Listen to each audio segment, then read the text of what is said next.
ஒரு ஆத்தங்கரையில 2 மரம் இருந்துச்சு. ஒரு குருவி முதல் மரத்துக்கிட்ட போய் மழைக்காலம் வரப்போகுது, நான் உன்கிட்ட கூடு கட்டிக்கிட்டுமா அப்படின்னு கேட்டுச்சான்.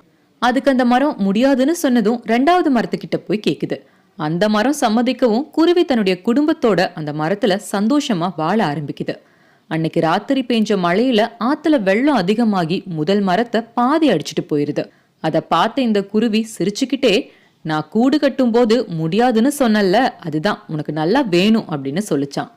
அத கேட்ட அந்த மரம், எனக்கு முதல் மாதிரி வலு இல்ல, இந்த மழைக்கு நான் தாங்க மாட்டேன்னு எனக்கு நல்லாவே தெரியும். அதனாலதான் நீ கூடு கட்ட கேட்கும் போது முடியாதுன்னு சொன்னேன். இப்ப நீயும் உன்னோட குடும்பமும் பாதுகாப்பா இருக்கீங்க, அதுவே எனக்கு சந்தோஷம் அப்படின்னு சொல்லிச்சான். நாமளும் யார்கிட்டயாவது உதவி கேட்டு அவங்க செய்யல அப்படின்னா அவங்கள தப்பா நினைக்க வேண்டாம். வெளியில இருந்து பார்க்கும்போது அவங்களுக்கு என்ன நல்லாதானே இருக்காங்க அப்படின்னு தோணும். ஆனா அவங்க சூழ்நிலையும் சந்திக்கிற இன்னல்களும் அவங்களுக்கு மட்டும்தான்